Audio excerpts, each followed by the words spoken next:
Good evening and welcome to Match of the Day, and the programme for the second week running is different.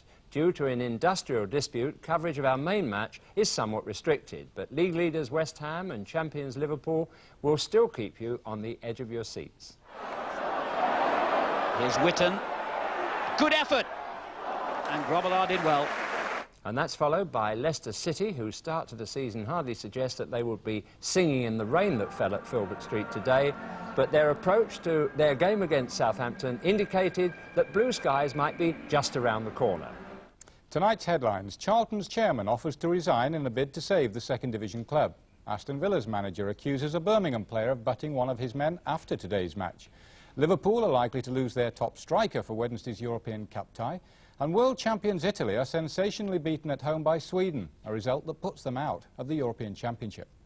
So the venue for our first game is Upton Park, home of West Ham United, currently topping the table and taking on their sternest task so far. Champions Liverpool smarting after a 1-0 defeat at Anfield by Sunderland. Your commentator is Alan Parry. Trevor Brooking hopes to end his career with a league championship medal, but the true test of West Ham's potential will be better judged after today. A full-strength West Ham start the game 7 points ahead of Liverpool, and victory today absolutely vital. But Liverpool come here with 2 league defeats behind them. That normally means problems for their next opponents. They bring back Phil Neal in place of Steve Nicol. Sonny Lee, one of these successes for England in Budapest. And the referee today is Les Shapter of Torquay. So it's West Ham who get us underway, attacking from right to left, and the conditions could hardly be more difficult. There's a howling wind and driving rain. It's behind Liverpool's backs in this first half. Liverpool in their change strip of all yellow. A particularly difficult day for goalkeepers, I'm sure. And for the crowd. Hansen. Header on by Johnston. Rush unable to control, and Stewart concedes the corner. So Liverpool settling down rather better in the early stages to these very, very tricky conditions. Stewart, and that was a moment of real danger. Stewart attempting to head the ball clear. It slid off the top of his head against the crossbar. So West Ham relieved to get away with that. Now Neal, and Parks did well. Neal going for the bottom corner, the ball across the slippery turf, a good save.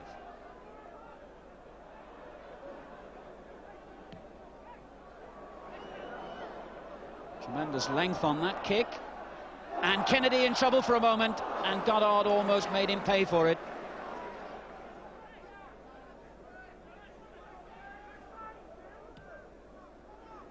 Well, the wind has really carried that an enormous distance. Bond's in trouble. There's Robinson, and Liverpool take the lead. Michael Robinson. Robinson clearly injured too, and he had to be brave. That enormous kick by Grobbelaar, fooling Bonds completely, and the header found the net. So, disappointment for West Ham, but for Michael Robinson, his first ever league goal for Liverpool. Liverpool take the lead. West Ham United 0, Liverpool 1. And Bonds, playing his 700th game for West Ham today, will be disappointed with his part in that goal. And so too will Phil Parks. He could do nothing.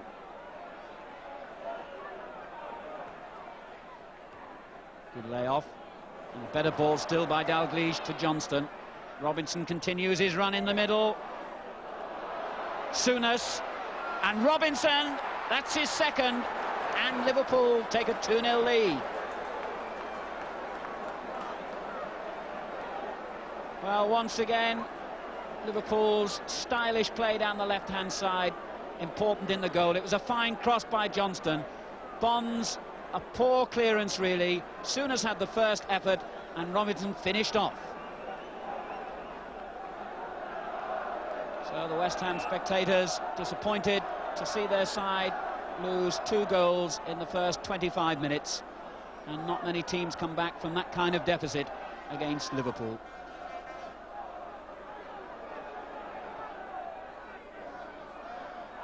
That will be a free kick, I think. No, the referee waving play on.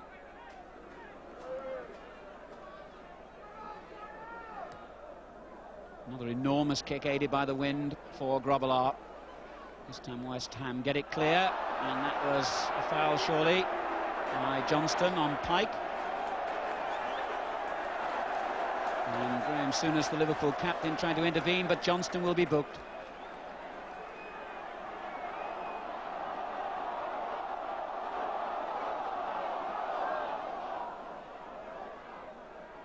Johnston not happy, clearly.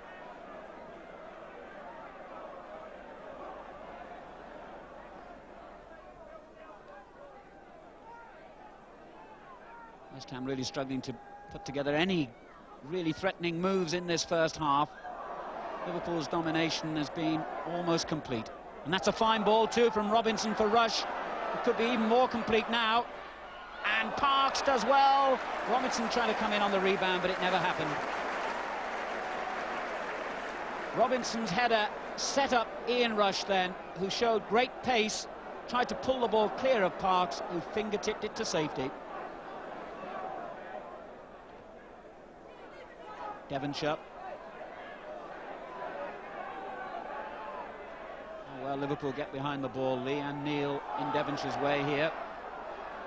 Forced to go across the field. Here's Witten. Good effort! And Grobbelaar did well. Steve Witten always keen to try a shot from any range, and as Devonshire weaved his way across the Liverpool goal area, he set up the opportunity, and Witten struck it cleanly.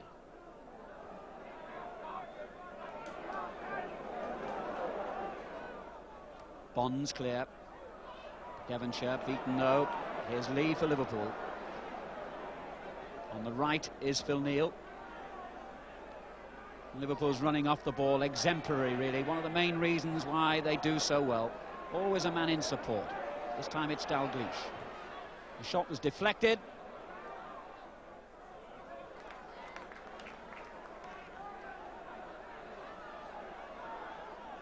Bonds again trying to lift his side. It's been a disappointing first half for him and for West Ham in general. And it ends with Liverpool, thanks to this man Michael Robinson, with a 2-goal lead, and one they richly deserve.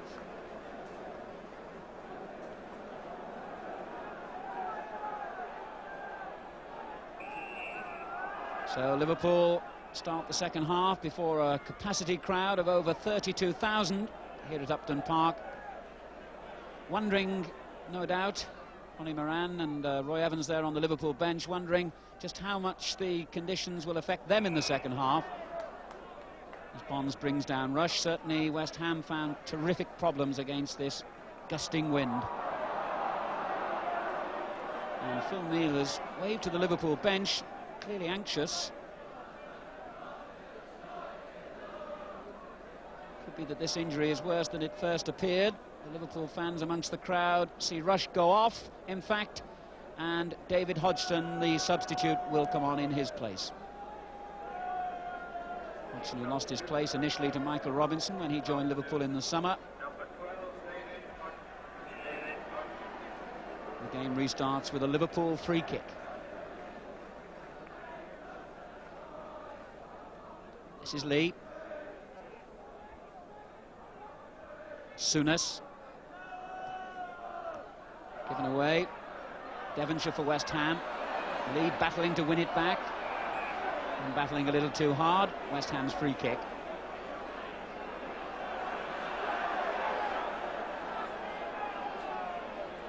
Graham Souness not happy. Stewart. Good layoff to Pike. And here's Brooking, but he's offside surely. It won't count. And Brooking knew it. Pike threading the ball through to him neatly, but Brooking was always offside.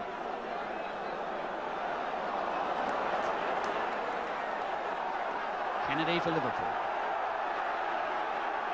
And Whitten had no intention other than to stop Alan Kennedy's progress. Kennedy tried to show exactly what happened then, but Mr. Shapter didn't need that advice because he saw perfectly himself, and Steve Whitten's name goes into his book. A blatant shoulder charge, and an unfair one at that.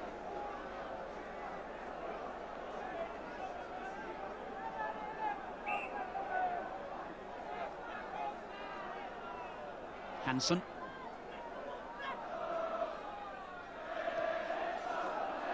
This is Walford for West Ham. The West Ham fans trying to lift their side, but they need a goal to do that, really. And they haven't, frankly, looked like scoring one up to this point in the game. Here's Stewart, though.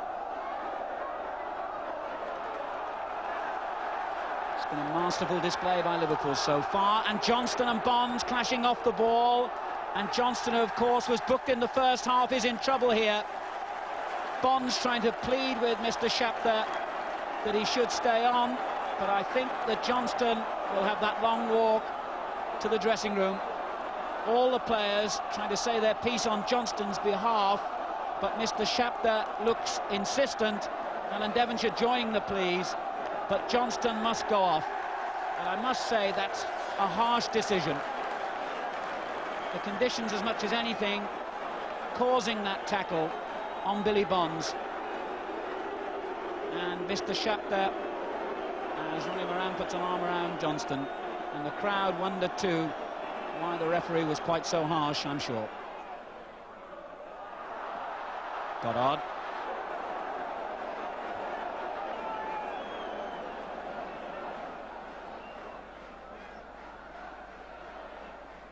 Still West Ham building most of their attacks down that left-hand side. Lawrenson's tackle.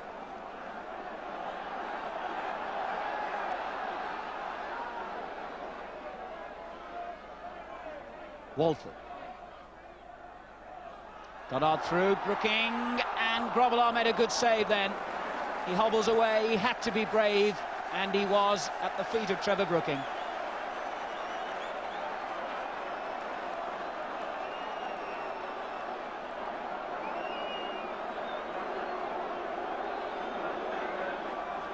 So a corner the outcome.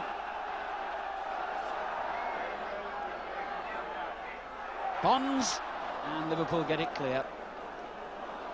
But really, Grobbelaar showing great courage then to go down at the feet in these conditions of Trevor Brooking.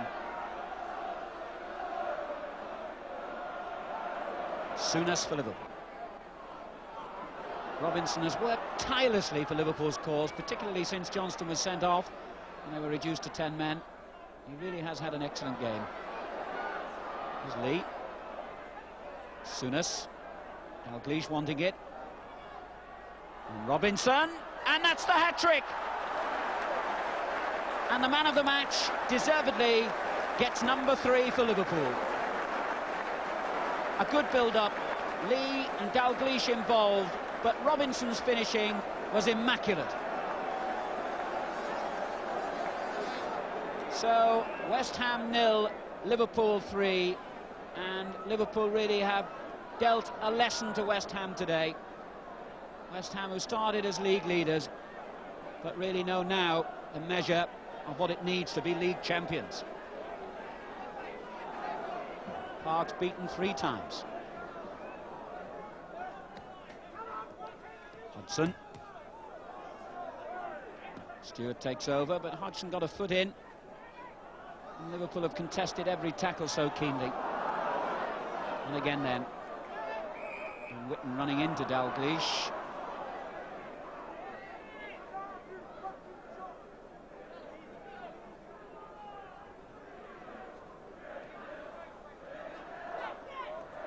Kennedy.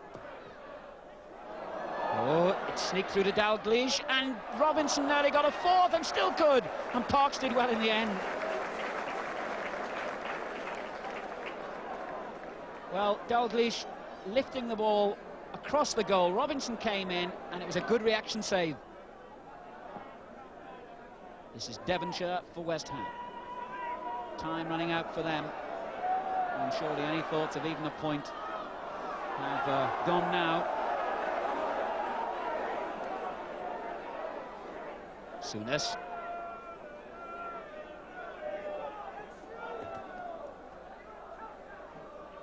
And still the rain and the slippery conditions affecting play, and how well Liverpool have coped with them. Brooking. Forced wide, but here's Devonshire in support. Good run. Oh, and it's in! Devonshire gets the consolation goal. And the conditions perhaps had something to do with that, as Devonshire hit the shot. The ball off the slippy turf deceived Grobbelaar. So it's West Ham 1, Liverpool 3. But all that will do is provide a slight dent in Liverpool's defensive record. Two sad figures of Ian Rush and Craig Johnston, but an even sadder one there. John Lyne.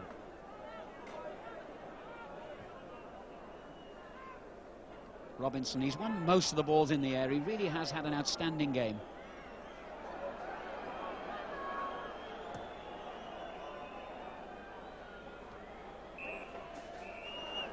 And the latest pretenders to Liverpool's championship crown are taught a lesson by the reigning champions. Michael Robinson, a superb hat-trick, and a man who he's had his doubters in recent weeks in the Liverpool area, but they can surely have no doubts about his performance today. Referee Les Chapter, a controversial figure, but Robinson gets to keep the match ball for a hat-trick that he'll long remember, and a superb Liverpool performance. West Ham 1, Liverpool 3. Well, a most impressive Liverpool display, exploiting perhaps a lack of pace here and there in the West Ham side. I'm sorry, though, I failed to see the reasons for Craig Johnston being sent off, creating a bad statistic for the game, having, in my view, committed no sin except that of an enthusiastic, unremitting commitment to his job, with no malice aforethought, which is the point I wish to make. You watch the ball bounce here between Pike and himself. They both go for it. Both were trying to get their chests across the ball so that they could screen it. 50-50 ball. All right, give a foul one way or the other, but not, in any book of mine, a name take. And that's, of course, which created the problem for the referee, because having taken his name for that, the offence that he judged later on in the game to be worthy of a name take put Craig Johnston off the field, and as players no longer appeal against this kind of thing. Now you can see there it was a tackle that could have been said to be 6 inches late, but the referee's the only one who can really decide.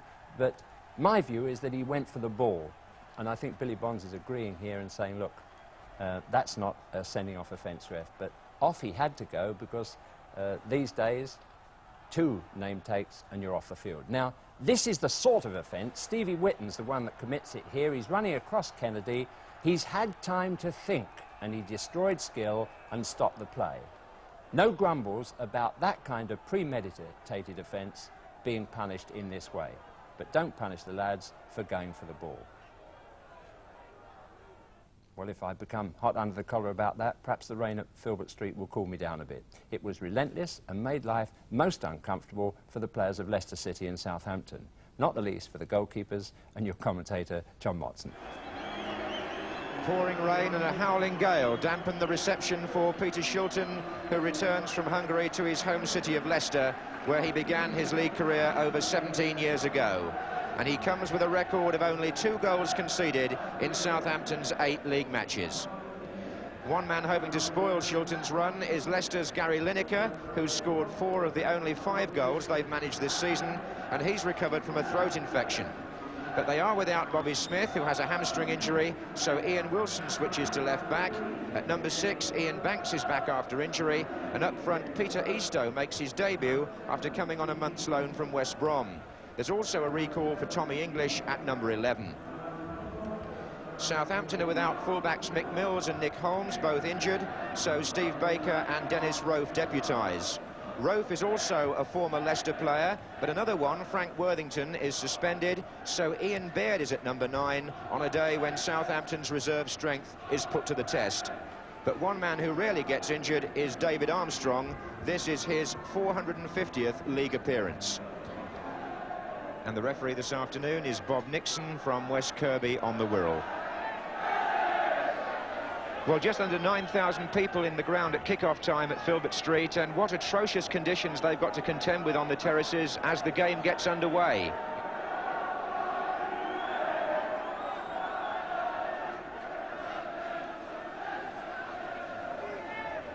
And the rain absolutely lashing down, and parts of the pitch already very soggy.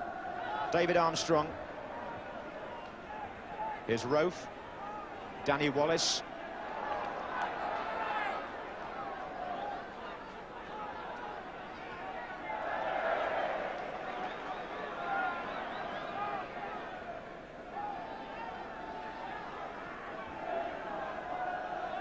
Tommy Williams with the throw.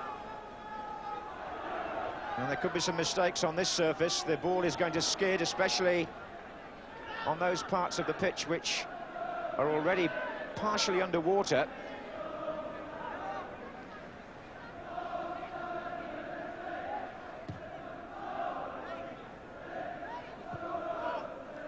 It's Moran.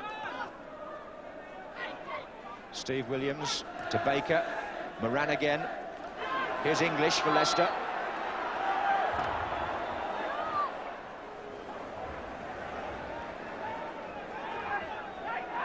Steve Moran, who took a blow there from Kevin MacDonald. Here's MacDonald, number 4. Bob Hazel.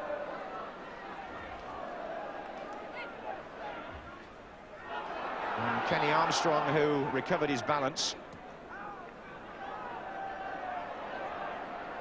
There are 2 Williams and 2 Armstrongs on the pitch this afternoon. But for the moment, Rofe seizes the chance to come forward for Southampton and finds Danny Wallace. That was Linex across.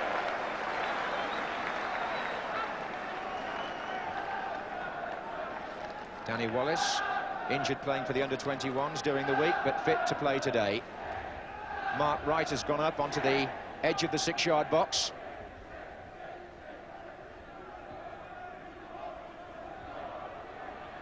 Was Rofe again, and skidding across, English having a swipe at a clearance, and the ball going out for a corner.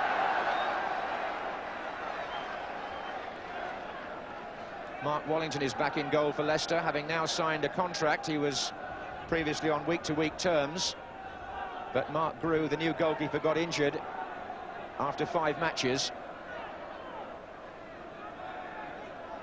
David Armstrong to take the corner.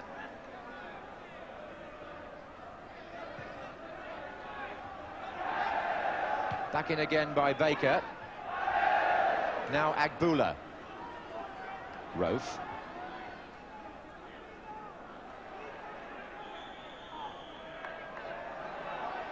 Free kick against Wallace.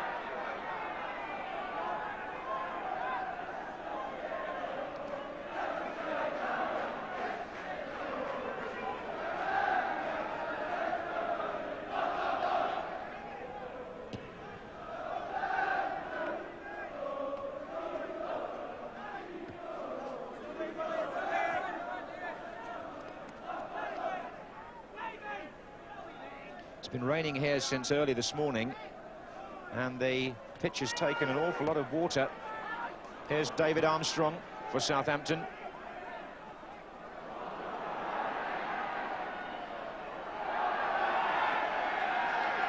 And there'll be a few players losing their feet.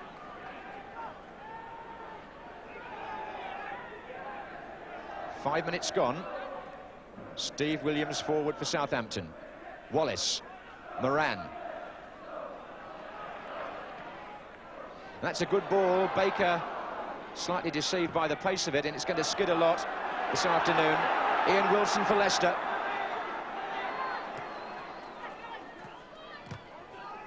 That was Lineker.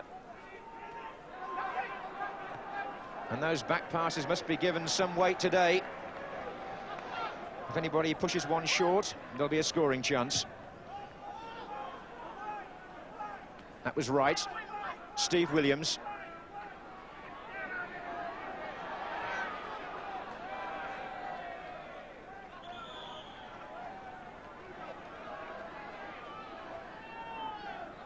Linex. Eastoe. Ramsey. Oh, and a miss kick there, giving a chance to Isto coming through behind Lineker.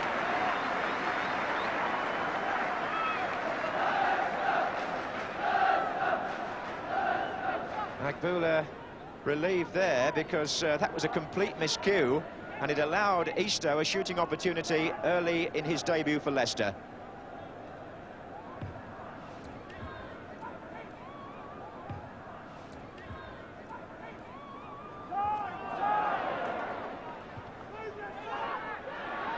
Headed by McDonald.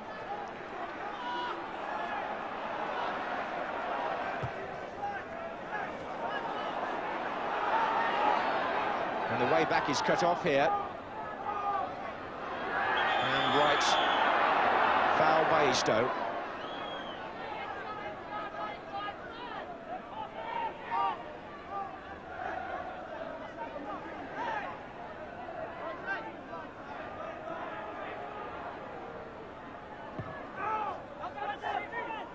Wilson's header.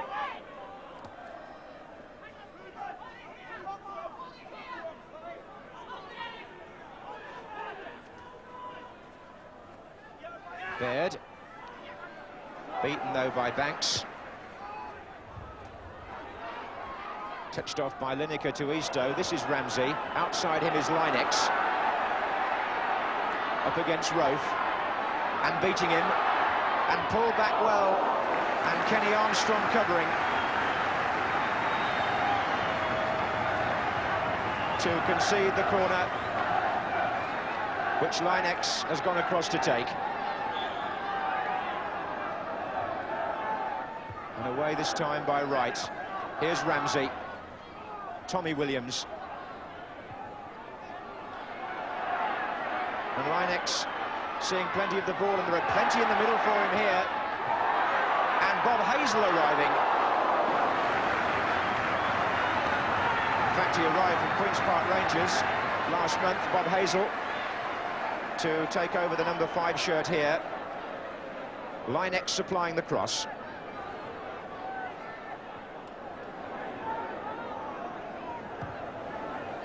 Bob Nixon, who, when he arrived this morning, knew that the rain was falling heavily, but didn't think it would become as bad as this, surely.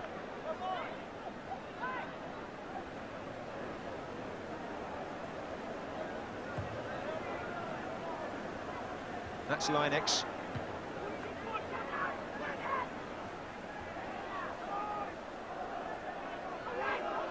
McDonald.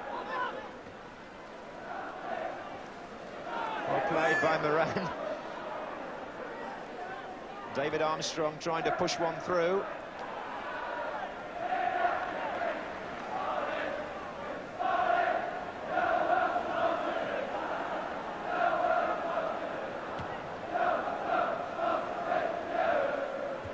Header was by Wright. The man chasing is Baird, and Hazel goes towards safety and gets the ricochet. Not risking the back pass there, and defenders generally this afternoon will be trying to avoid that sort of position where a ball played back towards their own goal may fall short and hold up on this waterlogged pitch. Life for the linesman, not too clever either. Stuart Jones with the yellow flag there.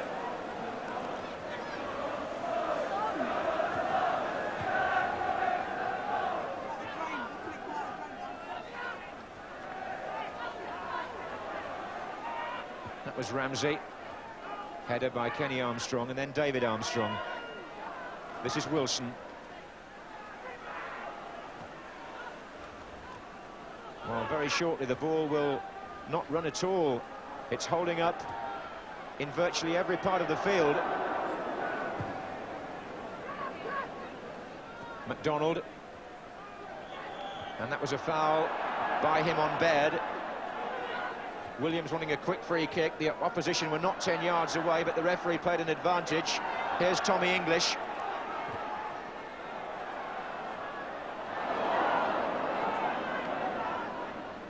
So the opening quarter of an hour played in a rainstorm of the fiercest type, and parts of the pitch now bordering on the unplayable.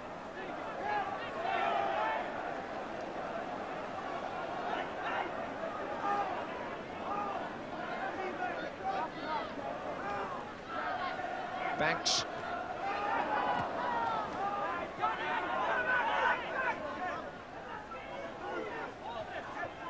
Moran. And here's Linex. Well, on another day, he would have got away there, and little swimming gesture by Steve Linex as he fell, as if to indicate that that's the only way to get through. Forward by McDonald. Linex. He would have been away normally, but the ball and the players both being dictated to here by the conditions. Agboola, David Armstrong.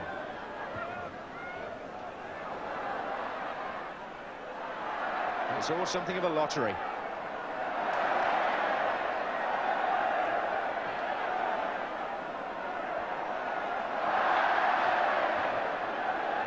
Well, it won't run at all.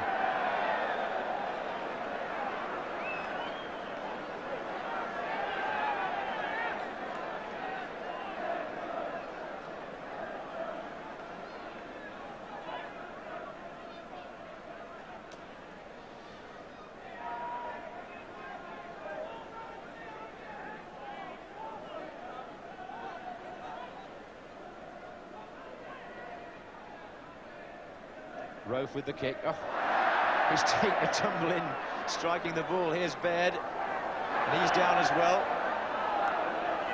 Kevin McDonald can't even carry it 5 yards.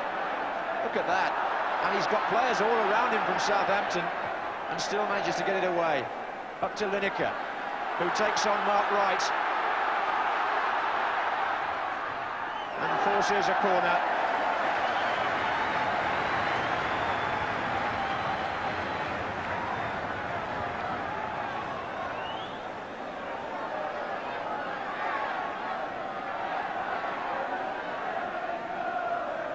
Linex to take. It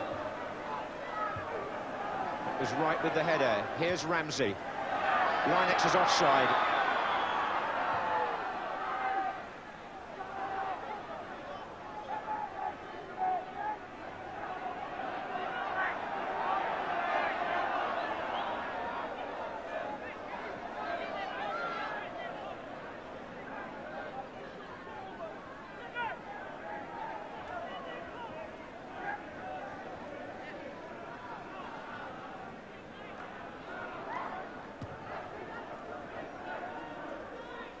Baird got a block on that. Danny Wallace has come over to the right. Maybe it's slightly less treacherous over here. If you can find a patch of grass where the ball will run, then you've got a bit of an advantage today, and he's searching for it.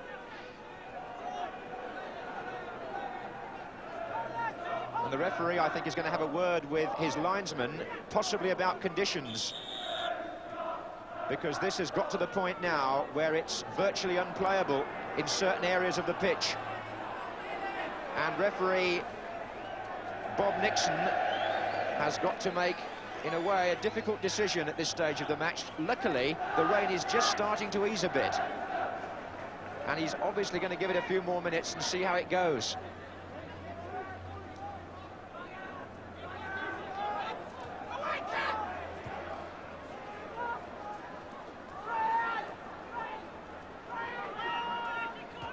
Well, Mark Wright found a way forward, but there was an offside flag up against Danny Wallace.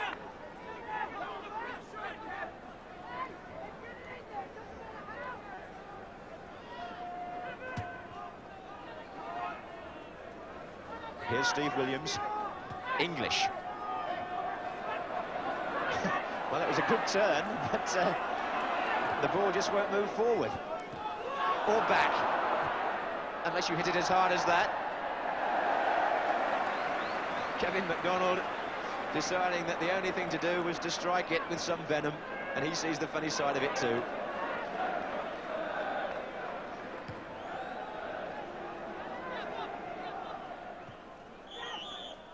Foul by Wright.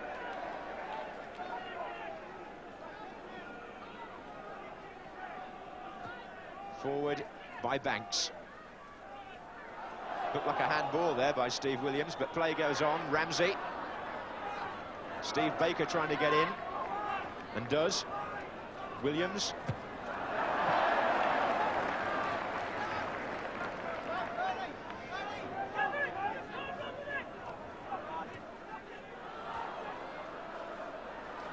Well, it's monsoon-like here. More suitable, I would feel, to swimmers and divers than to footballers. But the consolation, if there is any, is that at least the rain is not coming down quite as hard as it was a few minutes ago.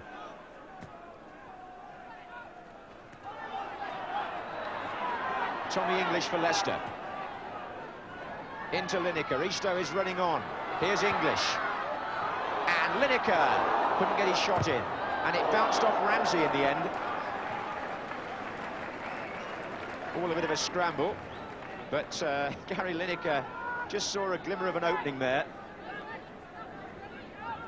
And then when Agboola tried to clear, the ball ricocheted off Paul Ramsey and over the top.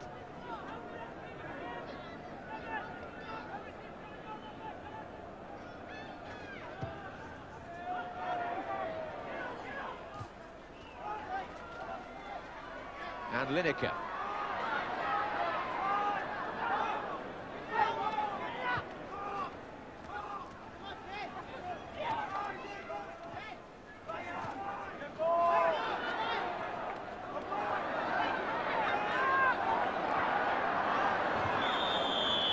And the referee has had to bring it to an end, and frankly, I'm not surprised. The pitch carrying surface water now virtually all over. They actually played just over 22 minutes here, and referee Bob Nixon has called a halt to the proceedings. Whether that means to see whether the conditions improve or whether it's a permanent case of abandoning the match, we shall have to wait and see as they go off. But for the time being, he has decided that the Filbert Street pitch is unplayable. Not quite a case of Dickie Bird and the cricket umpires here, but Laurie McMenemy is there in his raincoat, and he too is talking to referee Nixon along with his opposite number Gordon Milne there on the right. And clearly the conversation there is about whether conditions are likely to get any better, which is presumably why the groundsman also is being consulted.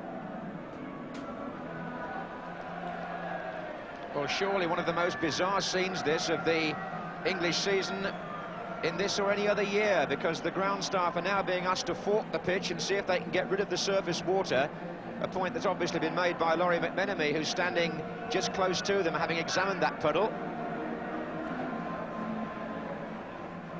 And the referee has passed a message through from the dressing room to say that he has abandoned the match. So after 22 minutes of this First Division fixture, referee Bob Nixon decides the game cannot go on, and it will obviously have to be rearranged and played at a later date. So despite attempts to get the water away, it had become apparent that there were very few areas of the pitch that weren't waterlogged, and passing had become a complete lottery, as Laurie McMenemy and Gordon Milne agreed. Well, I think at the time he stopped it, Johnny was absolutely correct. And the only thing I said to him after the game was, I don't think he gave it adequate time. I think there are a lot of people in the ground here today that paid good money. We've still got the group of Southampton supporters across there who've come a long, long way.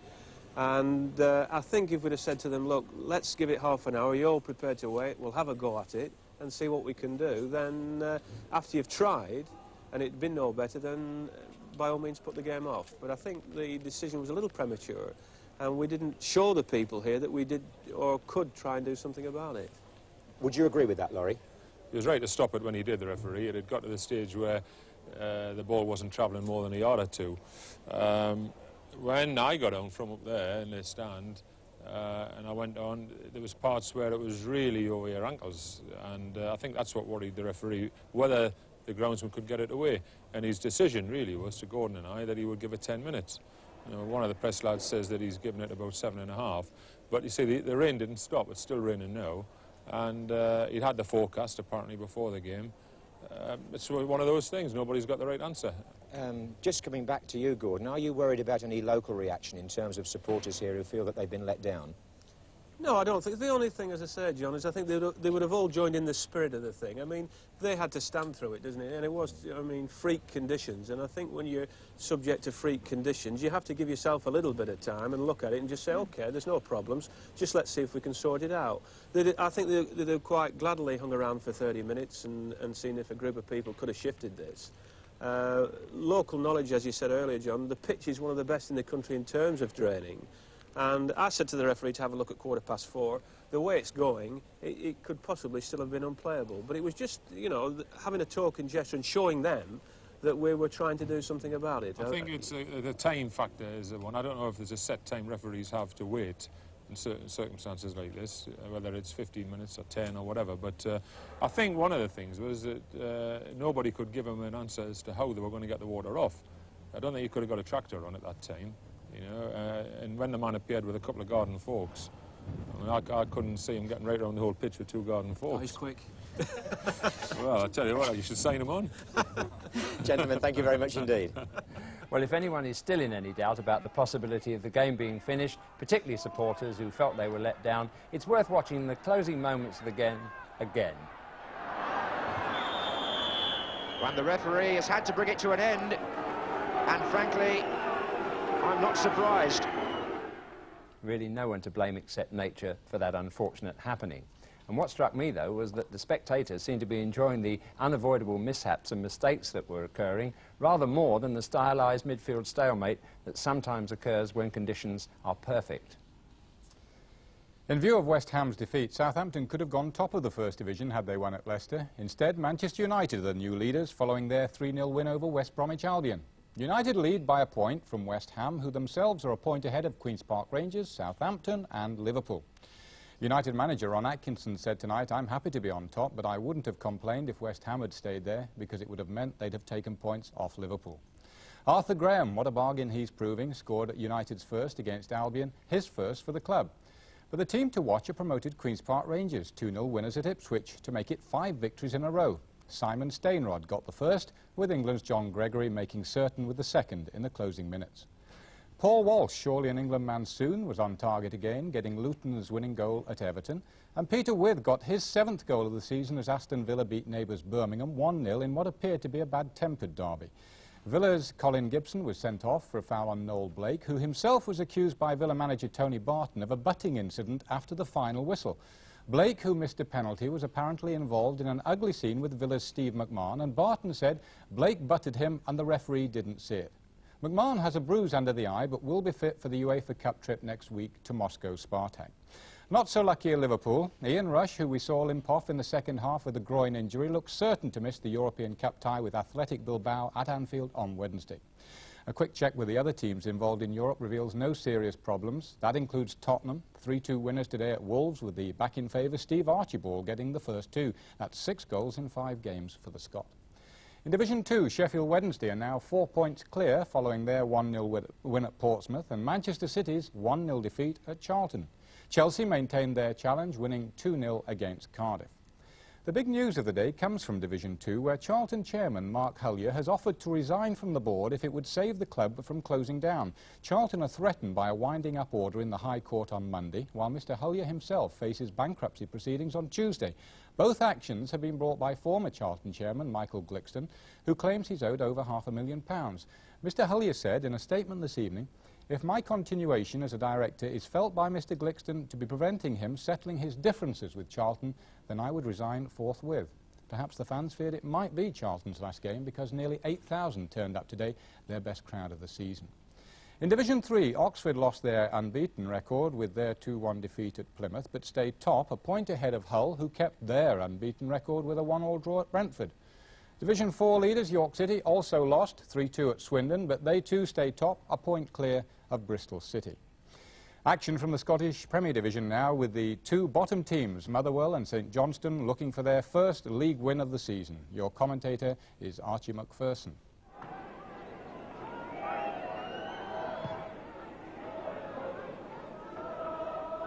Ball pushing now, this time by Carson. Wants to be taken care of. There's Brogan going in on it, he's done it! Oh, that was snapped so well by St Johnstone. Now pools news, and with 11 score draws, dividends will be moderate. No claims are required. The numbers 7, 11, 20, 22, 30, 33, 39, 47, 49, 52 and 54. Finally, if you think England have got problems, just compare their fortunes with those of Italy. The world champions were beaten 3-0 at home today by Sweden to crash out of the European Championships with the appalling record of failing to register a single victory in 6 games. It took Sweden just 20 minutes to carve open the formerly impregnable Italian defence, Corneliusson setting up Glenn Stromberg's first-time side foot. And it was Stromberg who placed for Benfica who added a second 7 minutes later. The move building on the left before he received the ball, took on the Italians and with the help of Bourdon's poor goalkeeping, found the net. So 2-0 to Sweden at the interval, and any thoughts the world champions entertained of a comeback ended in the 71st minute. Stromberg again played a part with the initial pass to the right, but as the cross comes over, watch out for Thomas Sunesson sliding in at the far post. Italy's humiliation was complete, and 70,000 fans, 10,000 of them school kids with free tickets, were left stunned by that dreadful scoreline. To be fair, only 4 of the team that won the World Cup played today, and manager Enzo Berzot, when asked if he'd picked the wrong side, replied, "Who am I supposed to experiment with? The old world champions? No, we are building for 1986. Well, that's all for tonight. European Football in Sports Night on Wednesday, 9:55. It's been a day of the 3 R's, rain, Robinson and the Ryder Cup. And the latest news from Palm Beach, Florida is good for Tony Jacklin's Great Britain and European team. Before this afternoon's foursomes, it was 6-all, now it's 8-all. Here's the results. Nick Fowler and Bernard Langer beat Tom Kite and Ray Floyd 3-2. Brian Waits and Ken Brown lost to Curtis Strange and Ray Haas, also 3-2. Sam Torrance and Jose Maria Canizares lost to Lanny Watkins and Dr. Gil Morgan by 7-5. Severiano Ballesteros and Paul Way have beaten Tom Watson and Bob Gilder 2-1. Well, as to the other R's, we've all had enough of one for today, that's rain, and West Ham surely saw enough of the other. Hat-trick man Robinson. Good night to you.